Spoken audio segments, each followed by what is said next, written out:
गर्मी की छुट्टियां शुरू होते ही जैसे पापा ने कहा, इस बार तुम लोग नानी के घर जाओगे। मेरे और मेरी छोटी बहन रिया के चेहरे खिल उठे। 90s का वो दौर जहां छुट्टियां मतलब सिर्फ एक ही जगह, नानी का घर। हम सुबह सुबह बस पकड़कर गांव के लिए निकले। रास्ते में खिड़की से आती हवा, खेतों की खुशबू और दूर दूर तक फैली हरियाली, ये सब शहर की भागदौड़ से बिल्कुल अलग था। रिया हर थोड़ी देर में पूछती, भैया अब भी कितने दूर है, और मैं भी उतना ही बेसब्र। 4 घंटे के बाद बस रुकी तो सामने कच्ची सड़क, मिट्टी के घर और दूर खड़ी नानी दिखाई दी। सफ़ेद साड़ी, माथे पर बिंदी और चेहरे पर अपनापन। से ही हम दौड़कर उनके पास पहुंचे। उन्होंने हमें कसकर गले लगा लिया। आ गए मेरे शहर वाले बच्चे, नानी ने हंसते हुए कहा। का घर बहुत बड़ा नहीं था, लेकिन उसमें एक अजब सी गर्माहट थी। आंगन में नीम का पेड़, उसके नीचे खटिया और पास में मिट्टी का चूल्हा। घर के अंदर जाते ही ताज़ा बनी रोटी और घी की खुशबू ने हमारा स्वागत किया। यहाँ सुबह जल्दी उठना होता है। नानी हमें सूरज निकलने से पहले जगा देती। उठो बच्चों, सुबह की हवा सबसे अच्छी होती है। शहर में हम 9 बजे तक सोते रहते थे, लेकिन यहाँ 5 बजे उठकर ताज़ी हवा में घूमना, पक्षियों की आवाज़ सुनना, ये सब नया था, लेकिन अच्छा भी। नानी हमें खेतों में लेकर गई। वहाँ हरे भरे खेत, मिट्टी में नंगे पैर चलना और दूर तक फैली शांति।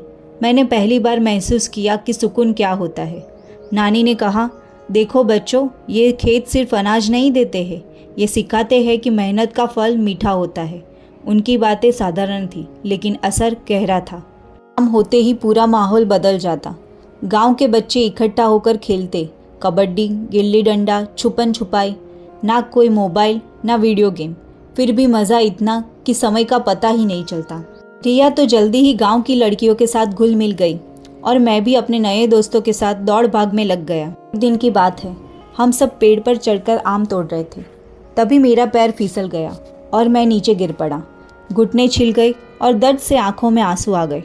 रिया घबरा गई, भैया आपको चोट लग गई? तभी नानी दौड़ते हुए आई। उन्होंने मुझे उठाया, घर ले गई। हल्दी लगाते हुए बोली, डरने की ज़रूरत नहीं है, गिरना भी सीखने का हिस्सा है।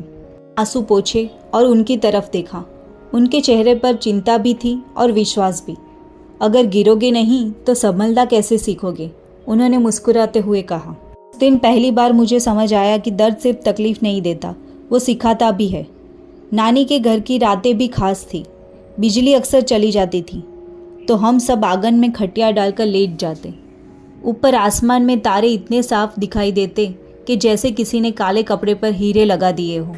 हमें कहानियाँ सुनाती, राजा रानी की, भूत प्रेत की और अपनी जवानी के दिनों की। एक रात मैंने पूछा, नानी आपके पास तो इतना कुछ नहीं है, फिर भी आप हमेशा खुश रहती हो, कैसे?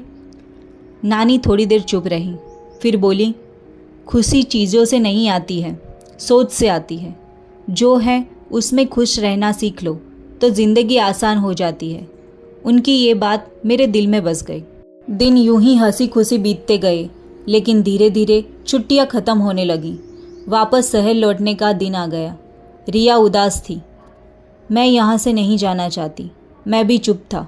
मुझे भी अब ये जगह अपनी लगने लगी थी। नानी ने हमारे बैग में ढेर सारे आम, अचार और अपने हाथ से बने लड्डू रखे। फिर हमें गले लगाकर बोली, जहाँ भी रहो खुश रहो, और जो यहाँ से सीखा है उसे कभी मत भूलना। बस चल पड़ी।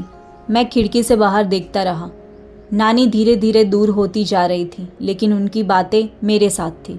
शहर आकर सब कुछ पहले जैसा था, भीड़, शोर, भागदौड़, लेकिन मैं बदल चुका था। अब मैं छोटी छोटी चीज़ों में खुशी ढूंढने लगा था। जल्दी उठना, समय की कद्र करना और सबसे ज़रूरी, मुश्किलों से डरना नहीं है। रिया भी अब कम शिकायत करती थी।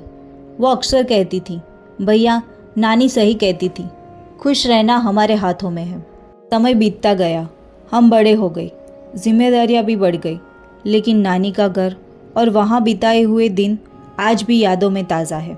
जब भी ज़िंदगी मुश्किल लगती है, मैं आंखें बंद करता हूँ और खुद को उसी आंगन में पाता हूँ, नीम के पेड़ के नीचे, नानी की आवाज़ सुनते हुए। नानी का घर सिर्फ एक जगह नहीं था, वो एक एहसास था, जहाँ सादगी में खुशी थी, मुश्किलों में सीख थी और हर पल में सुकून था।